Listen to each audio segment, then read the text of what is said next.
안녕하세요, 로이입니다. 오늘은 미디움 앤 뉴트럴, 간접적으로 말하기와 중립적으로 말하기 시간이 되겠습니다.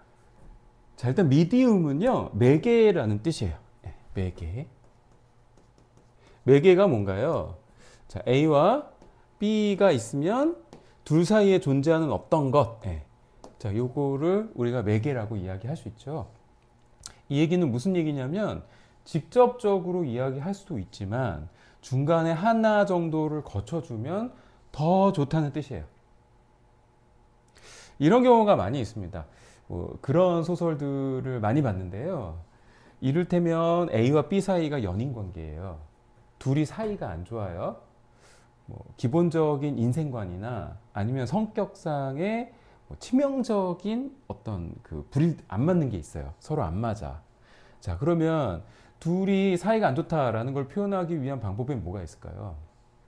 보통은 많이들 그 A를 화자로 내세워서 지금까지 B가 A한테 어떤 잘못을 했는지 보여주고 그 다음에 A가 참고 참다가 B랑 이제 싸우는 과정들, 자, 요런 것들을 보여주는 요런 식으로 하시게 되는데요.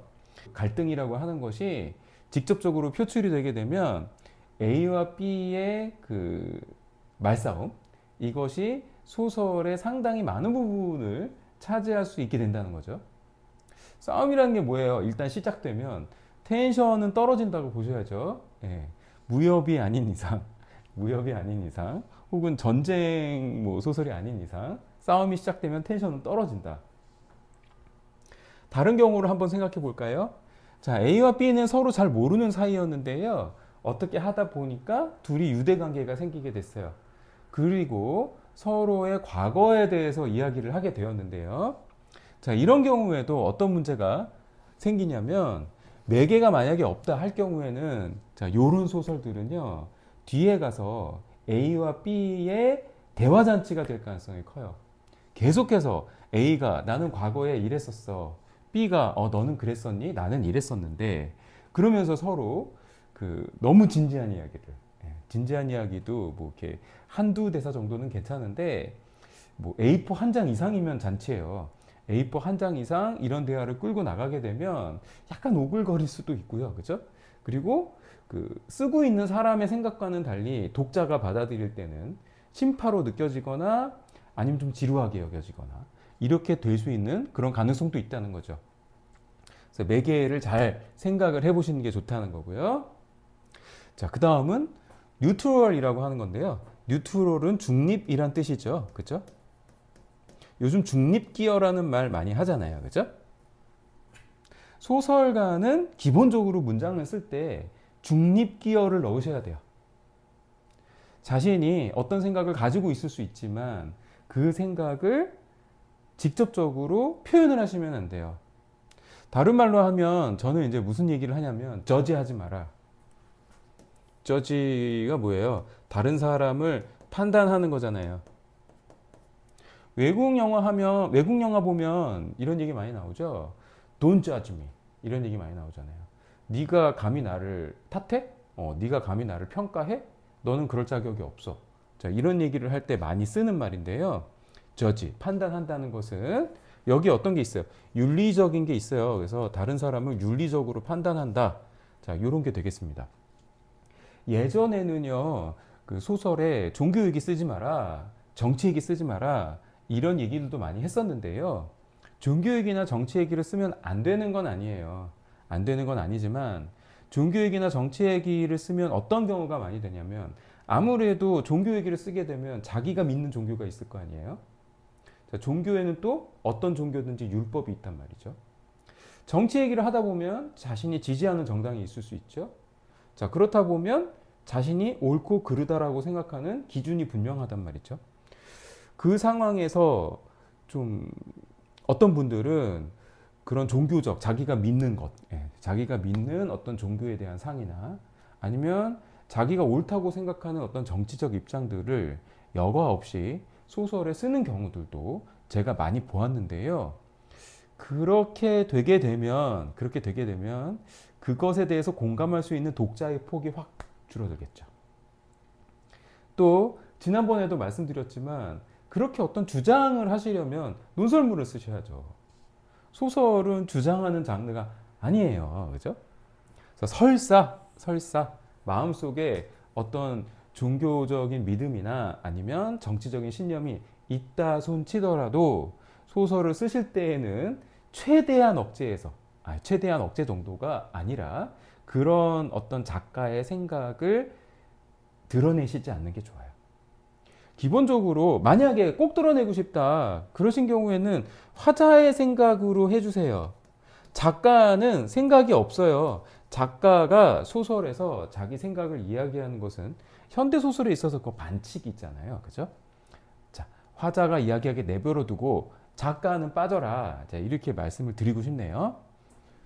네, 지난 시간에 보았던 제임스 설터의 탕헤르 해변에서 계속 보도록 할게요. 이 소설은요, 연인 사이의 어떤 갈등들을 굉장히 미세하게 포착하고 있는 그런 작품이라고 볼 수 있는데요.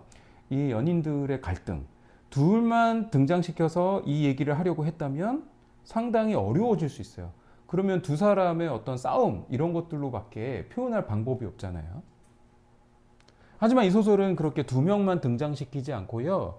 자, 여기 나오는 그 친구, 인계를 등장을 시켰어요. 그렇다면 뭔가요? 인계가 두 사람 사이에 매개로서 작용을 하게 되는 거죠. 그렇다면 두 사람 관계의 문제를 인계를 통해서 간접적으로 얘기할 수 있게 되는 거잖아요. 요런 삼각형 구도를 만드시면 소설을 쓰실 때 훨씬 편해진다는 것을 여러분이 체감하실 수 있을 겁니다. 자, 또 하나는 뭐냐면, 이 소설은 직접적으로 어떤 이야기들을 하지 않아요. 독자가 알아서 판단하게끔 문장들을 써 놓았는데요. 그 두 가지 같이 한번 살펴보시죠. 인계의 차는 파란색 폭스바겐이다. 어떤 항공봉투의 색깔과 같은 파란색이다. 한쪽 팬더가 찌그러졌다. 지금 보시면 이렇게 팩트만 쓴 거예요, 지금. 하지만 이거에 대해서 독자는 여러 가지 생각을 할 수가 있어요.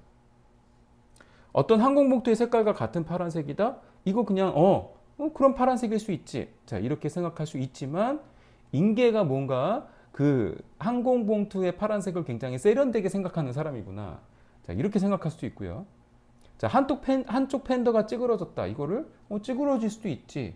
이렇게 생각할 수도 있지만 팬더가 찌그러졌으면 인계는 그걸 고치지 않았으니까 돈이 없거나 게으른 사람이겠군. 이렇게 생각할 수도 있는 거예요. 자, 여러 가지로 바라볼 수 있는 방법이 있기 때문에 이런 문장이 사실은 소설적으로 잘 쓴 문장이죠. 저지를 하면 무슨 문제가 생겨요? 의미가 고정돼 버려요. 옴짝달싹 없이 그거는 그 의미일 수밖에 없어 라고 이제 딱 묶여버린단 말이죠. 이렇게 딱 묶여있는 문장은 내 재미가 없어요. 어떤 문장이 재밌어요? 좀 열어놓은 문장이 재밌죠. 자, 뭐 이렇게 독자가 마음껏 좀 어느 정도 거닐 수도 있고 띄워놓을 수도 있는 문장이 좋은 문장이에요. 당신은 내 소설을 꼭 이런 의미로만 받아들여야 돼. 이렇게 작가가 고집을 부리기 시작하면 독자는 답답함을 느끼게 되죠. 그런 것들을 방지하기 위해서 소설에서는 미디움, 뉴트럴을 사용해야 된다. 이곳 사람들은 운전하는 법도 몰라. 인계가 말한다. 이 사람들 지금 뭐 하는 거지? 지나갈 수 없어요? 이렇게 이야기하는 거 보니까 인계는 이곳에 있는 사람들을 되게 무시하고 있네요. 본인도 같은 나라 사람이면서. 차문 잘 잠가요. 인계가 말한다. 이걸 훔쳐갈 사람은 없을 거예요. 썩 좋은 차라고는 생각하지 않는군요. 그녀가 말한다. 역시 팩트만 적어 놓았는데요. 저는 이렇게 읽었어요. 어떻게 읽었냐면 인계는 지금 차를 가지고 와서 좀 과시하고 싶어요. 내 차가 좋은 차야. 이렇게 좀 자랑하고 싶은 마음이 있는데 그거를 여기 나온 이제 멜컴은 받아들여 주지 않아요. 그러니까 좀 실망했어. 그런 느낌이 좀 들지 않나요? 물론 이 대목을 읽는 방법은 여러 가지가 있을 수 있겠죠. 인계는 비키니 차림으로 해변에 누워 슈테른지를 읽고 있다. 인계는 뭐가 문제지? 그가 말한다. 모든 게 다. 아니 왜 물에 안 들어오냐고. 자, 이렇게 썼네요. 그죠? 둘이 지금 대화가 엇갈리고 있어요. 대화가 엇갈리는 이유는 뭐예요? 둘이서 서로 생각하는 게 달라서 그런 거잖아요. 만약에 이거를 직접적으로 쓰는 방법 중에 하나가 있다면 이런 거겠죠. 인계는 왜 물에 안 들어오는데? 왜? 인계가 물에 들어왔으면 좋겠어? 이런 식으로 하면 이제 노골적인 싸움이 되잖아요. 그렇게 쓰지 않고 이건 싸움일 수도 있고 아닐 수도 있어요. 하지만 어떤 긴장감이 느껴지고 있는 건 사실이죠. 그리고 단순히 두 사람 사이의 텐션만을 이야기한 게 아니고요. 여기 나온 니코가 인계에 대해서 불만을 가지고 있다라는 사실도 간접적으로 얘기해 줄 수 있었어요. 니코는 인계가 뭔가 마음에 들지 않아요. 그래서 말해요. 너 살쪘다? 니코가 말한다. 뭐 이건 그냥 한 얘기한 걸 수도 있지만 어쩌면 공격일 수도 있어요. 자, 공격이라고 생각해 봅시다. 인계가 웃는다. 이건 내 저축이야. 너 살쪘다. 그러면 인계가 좀 상처를 받거나 아니면 좀 화가 나거나 그래야 되는데 인계는 웃으면서 이건 내 저축이야. 이렇게 얘기를 해버렸어요. 그럼 니코 입장에서는 공격을 했는데 타격감이 전혀 없는 거죠, 상대방이. 그럼 좀 슬프잖아요. 누구 시선을 얘기하는 건지는 알 수 없어요. 니코의 시선인지 아니면 멜컴의 시선인지는 알 수 없으나 하지만 작가는 그것은 저축처럼 보이고 벨트처럼 보이고 그녀가 입고 있는 옷의 일부처럼 보인다 이렇게 썼습니다. 이렇게 이야기함으로써 어쨌든 여러 가지 의미가 있겠습니다만 그 의미 중에 한 가지는 니코의 공격이 인계한테 아무런 효과가 없었다는 의미도 같이 들어가게 되는 거겠죠. 자, 하지만 그 의미만 있는 것도 아니에요. 그러니까 이렇게도 해석될 수 있고 저렇게도 해석될 수 있고 두 사람의 갈등이 조금 노골화됩니다.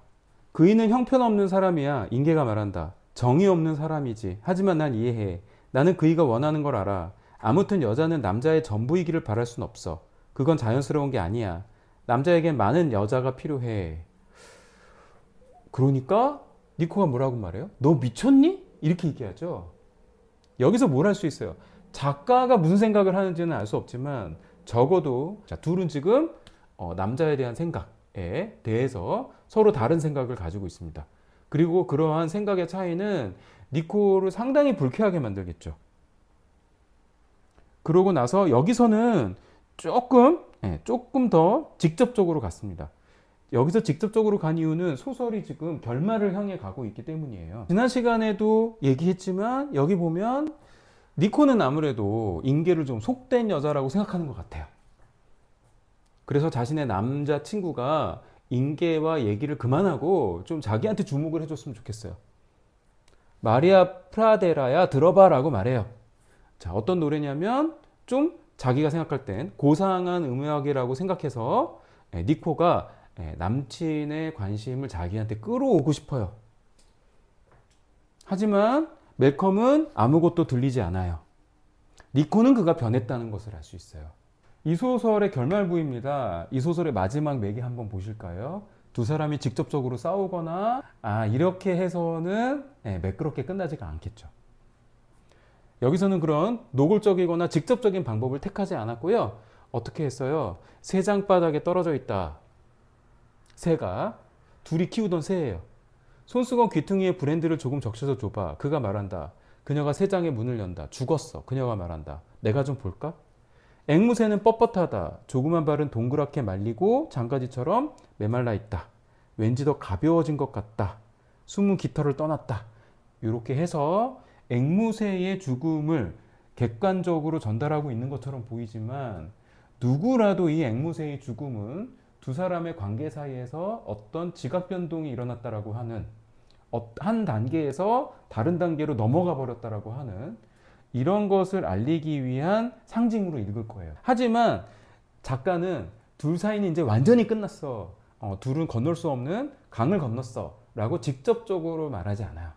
이렇게 이야기함으로써 그럴 수도 있고 아닐 수도 있다. 요 정도 수준에서 그냥 넘어가고 있는 거죠.